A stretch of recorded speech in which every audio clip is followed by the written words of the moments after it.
बात कोरोना की जो फिर से रफ्तार पकड़ चुका है। आज भी देश में करीब 25,000 नए मामले सामने आए और इन आंकड़ों की बदौलत ही आशंका ये जताई जाने लगी है कि कोरोना की दूसरी लहर का खतरा मंडरा रहा है। मैं कहता था दवाई नहीं तो ढिलाई नहीं, लेकिन अब मैं फिर से कह रहा हूं दवाई भी और कड़ाई भी। कड़ाई भी बरतनी है और दवाई भी लेनी है। दवाई आ गई तो सब छूट मिल गई, ये भ्रम में मत रहना।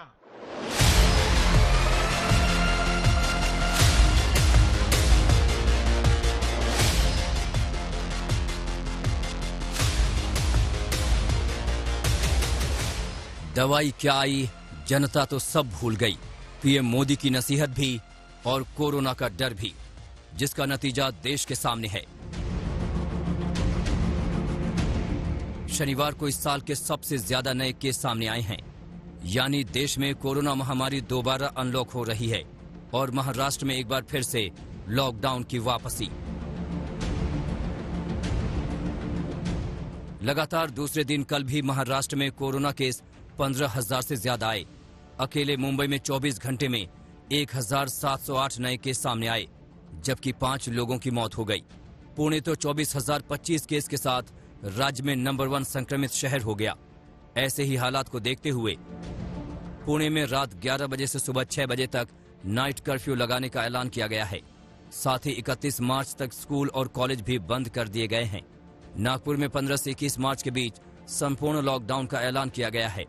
अकोला में शुक्रवार रात 8 बजे से ही संपूर्ण लॉकडाउन हो चुका है, जो 14 मार्च तक रहेगा। देश में आधे से ज्यादा कोरोना केस महाराष्ट्र में दर्ज हो रहे हैं और बढ़ते ही जा रहे हैं। रोज दर्ज होने वाले केस के मामले में महाराष्ट्र ने जर्मनी, रूस और ब्रिटेन जैसे देशों को भी पीछे छोड़ दिया है, जिसका खामियाजा जनता को अब लॉकडाउन के जरिए भुगतना होगा।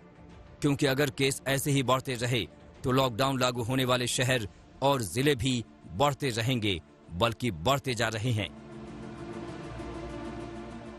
कई पब्लिक को खुद ने कंट्रोल करना चाहिए, ये खुद होके लेना चाहिए कॉल। अच्छा ओपन हो गया तो वापस लॉक करना पड़ेगा। लॉकडाउन होना चाहिए सर, ये क्योंकि ये बहुत ज़्यादा नागपुर में बढ़ रहा है और लॉकडाउन कंपलसरी होना चाहिए। महाराष्ट्र कोरोना से सबसे ज्यादा संक्रमित राज्य है, जिसने अब अपने पड़ोसी राज्यों को भी चपेट में लेना शुरू कर दिया है। मध्य प्रदेश में भी कोरोना के बढ़ते मामलों को देखते हुए रविवार या सोमवार से भोपाल और इंदौर में नाइट कर्फ्यू लगाया जा सकता है। मुख्यमंत्री शिवराज सिंह चौहान ने खुद इसके संकेत दिए हैं। कोरोना का संक्रमण लगातार प्रदेश में बढ़ रहा है। इंदौर और भोपाल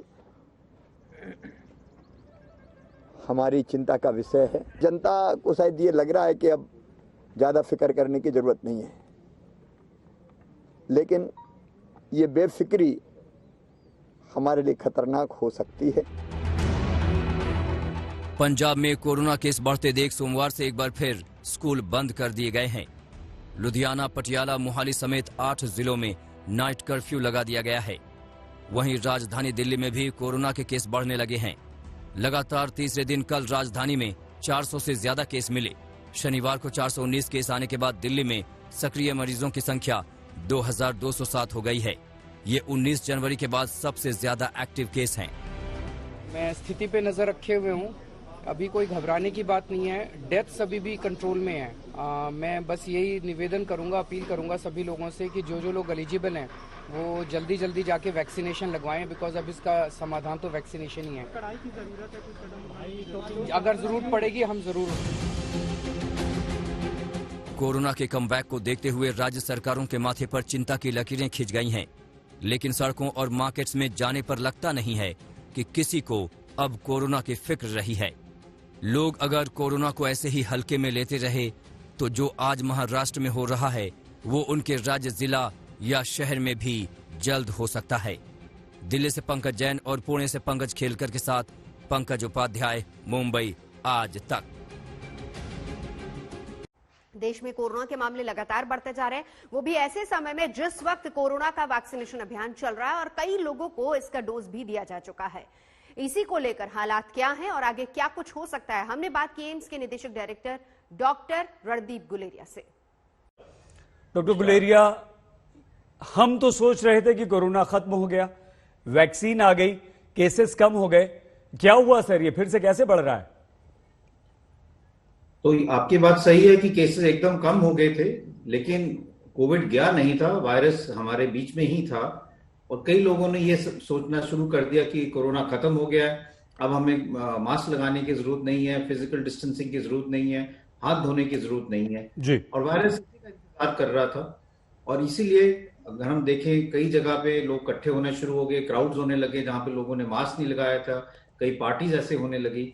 तो अगर उन ऐसी स्थिति में किसी एक व्यक्ति को भी कोविड हो तो वो बहुत सारे लोगों को एकदम इन्फेक्शन फैला सकता है और एकदम जो है केसेस बढ़ सकते हैं और ये हमने कई राज्यों में देखा भी कि केसेस एकदम बढ़ गए हैं।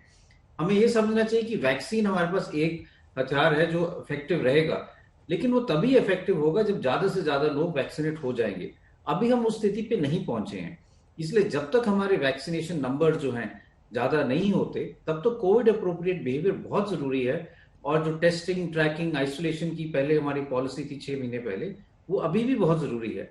लेकिन क्योंकि केसेस कम हुए, लोगों ने सोचा कि अब सब कुछ ठीक हो गया है और ये ही 100 साल पहले जब स्पेनिश फ्लू हुआ था तब भी यही हुआ था कि जब पहली स्पाइक कम हुई तो लोगों ने बिल्कुल मास्क लगाने छोड़ दिया, पार्टी करनी शुरू की कि अब पैंडेमिक खत्म हो गया और एकदम स्पाइक हुआ और एकदम केसेस बढ़े और उससे डेथ्स भी बढ़ी थी। सिर्फ सोशल डिस्टेंसिंग, मास्क लगाने के अलावा भी हम क्या करें जो कोरोना से बच सकते हैं सर? तो हमें कई चीजें करनी है। एक तो जो प्रायोरिटी लिस्ट में लोग आते हैं उनको आगे आके जितनी जल्दी हो अपने आप को वैक्सीनेट करना चाहिए और इसमें सरकार भी पूरी मदद कर रही है। दूसरी चीज ये है कि हमें किसी को भी अगर कोविड होता है, कोरोना होता है, तो अपने आप को रिपोर्ट करे, अपनी टेस्टिंग कराए और जो हम पहले कर रहे थे टेस्टिंग, ट्रैकिंग, आइसोलेशन, अगर किसी को कोविड है तो वो एकदम कॉन्टैक्ट करें हेल्थ अथॉरिटीज को, वो ट्रैक करें कि साथ में किस किस लोगों के साथ में उस संपर्क में आया है, वो अपने आप को क्वारंटाइन करें या टेस्ट कराएं, जिससे ये पता चले कि आगे किसको बीमारी फैली है और उसको हम कैसे रोक सकते हैं। उन एरियाज में हम कंटेनमेंट जोन बनाएं कि जहां पे भी ज्यादा केसेस आ रहे हैं वो आगे ना फैलें और कोविड अप्रोप्रिएट बिहेवियर जो है, मास्क लगाना, 2 गज की दूरी, हाथ धोना, वो अब बहुत ज्यादा जरूरी है क्योंकि इस समय जब हमारे पास वैक्सीन है और हमें कुछ टाइम के लिए ही वेट करना है, जब ज्यादा लोगों को वैक्सीन लग जाएगी तो उनकी इम्यूनिटी बढ़ जाएगी तो केसेस कम हो गए। इस समय अगर हम किसी की कोई आईसीयू में पहुंचता है या किसी की जान जाती है तो बहुत दुखद बात है क्योंकि जब पूरा इलाज और पूरा कुछ हद तक प्रिवेंशन आगे हमारे को दिख रहा है तो भी हम लोगों की जान खो रहे हैं। सर, क्या आप सजेस्ट करते हैं या रिकमेंड करते हैं कि लॉकडाउन में जो हमारी जिंदगी थी कुछ दिन के लिए हम उसी पर लौट जाएं? बिल्कुल, मैं यही कहूंगा कि जैसे हम पहले रह रहे थे कि हम बाहर नहीं जा रहे थे, नॉन एसेंशियल ट्रैवल नहीं कर रहे थे और अगर कोई ऐसी बात होती तभी हम बाहर जाते थे, नहीं तो घर में ही रहते थे। बुजुर्ग लोगों का ज्यादा ध्यान रखते कि उनको एक्सपोजर ना हो।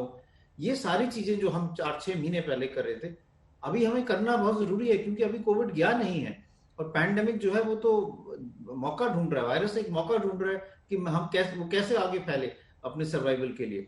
तो इसलिए हमें अपनी रिस्पॉन्सिबिलिटी अभी और ज्यादा समझनी चाहिए।